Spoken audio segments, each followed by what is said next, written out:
भाई 1 किलो तोल दें ये साफ साफ। ये क्या कर रही हो? रखो इसे नीचे।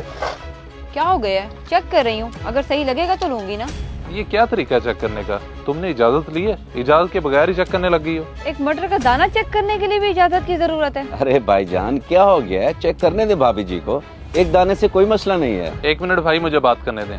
देखो, किसी भी जगह चीज चेक करने से पहले इजाजत देना जरूरी होती है, वरना क़यामत के दिन पकड़ होगी, और मैं नहीं चाहता कि हमारी आखिरत खराब हो। अच्छा बस बस रख देती हूँ मैं, ये लें, नहीं करती चेक। अरे भाभी जी चेक कर लें, आपको इजाजत है। भाईजान आप भी ना, छोटी सी बात के पीछे भाभी जी को नाराज कर दिया आपने। बस बस, ज्यादा रिश्तेदारी बनाने की जरूरत नहीं है। तुम्हें कुछ और चाहिए? नहीं। ये लो, काटो पैसे।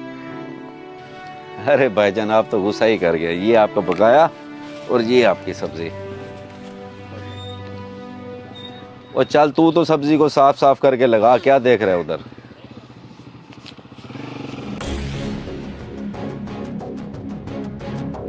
हिना, ये क्या तरीका है? सब्जी किचन में रखने की बजाय तुम यहाँ बेड पे फेंक रही हो।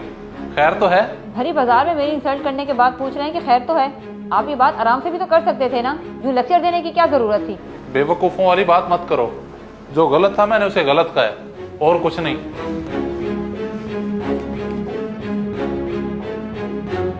देख लो, तुम्हारी इस हरकत की वजह से पैसों में हेर फेर हो गई है। तवज्जो ही नहीं देने दी, ना तुमने ना उसने। और उसने पैसे कम दे दिए आपको। यही तो करते हैं सब्जी वाले, और आप लगे थे एक दाना उसका बचाने के लिए। वैसे कितने पैसे कम दिए? कम नहीं, बल्कि उसने ज्यादा दे दिए। 800 रुपए बनते थे और उसने 250 बकाया दिया है। हो सकता है आपकी ईमानदारी को देखते हुए 50 की रियायत दे दी हो। अगर वो रियायत करता तो लाजमी बताता कि 50 रुपए ज्यादा है, अब मैं उसे वापस लेके आऊंगा। ये ना हो कि आखिरत के दिन मुझे इसका हिसाब देना पड़े। अब 100 का पेट्रोल लगा के ना 50 देने जाएंगे, कोई हाल नहीं है।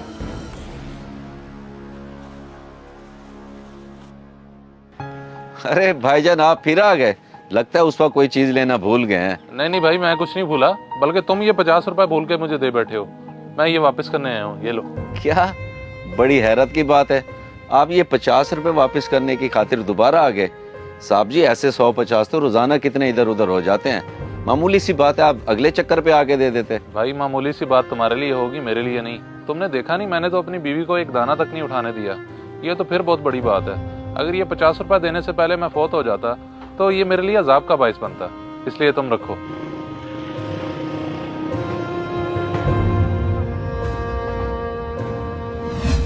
अंकल ये क्या, मैंने आपको 1000 रुपए दिए और आप मुझे 200 बकाया दे रहे हैं। सामान तो 300 का है। ओए झूठ मत बोल, सिर्फ 500 रुपए दिए थे तूने, 300 का सामान 200 बकाया दे दिया तुझे। अब चलता बन यहाँ से। नहीं अंकल, मैंने आपको 1000 रुपए दिए, मेरे यकीन करें मैं झूठ नहीं बोल रहा। और बेटा तेरे जैसे कितने आते हैं रोज यहाँ पे मुझे बेवकूफ बनाने के लिए, लेकिन मैं बेवकूफ नहीं हूँ। अब चुपचाप यहाँ से चला जा, वरना ये सब्जी और पैसे दोनों छीन लूंगा तुझसे।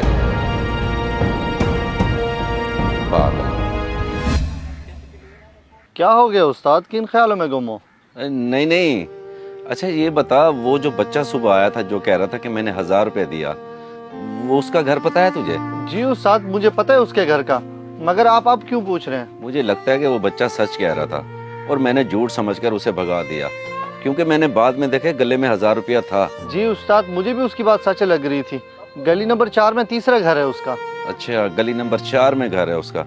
चल ठीक है, तू जरा दुकान संभाल, मैं जाके उसके पैसे वापस करके आता हूँ। दे आए पैसे, उतर गए आपका बोझ? वाकई में पहाड़ उतर गया सर से। तुम्हें अंदाजा नहीं है इसलिए तंज कर रही हो। हमेशा कोशिश करना कि कभी किसी का हक ना खाना, वरना आखिरत में अपनी नेकियां देकर भी किसी का हक पूरा नहीं कर पाओगी। अल्लाह हमें दूसरों का हक खाने से बचाए। आमीन सुमा आमीन। आप फ्रेश हो जाएं, मैं खाना बनाकर बुलाती हूँ आपको।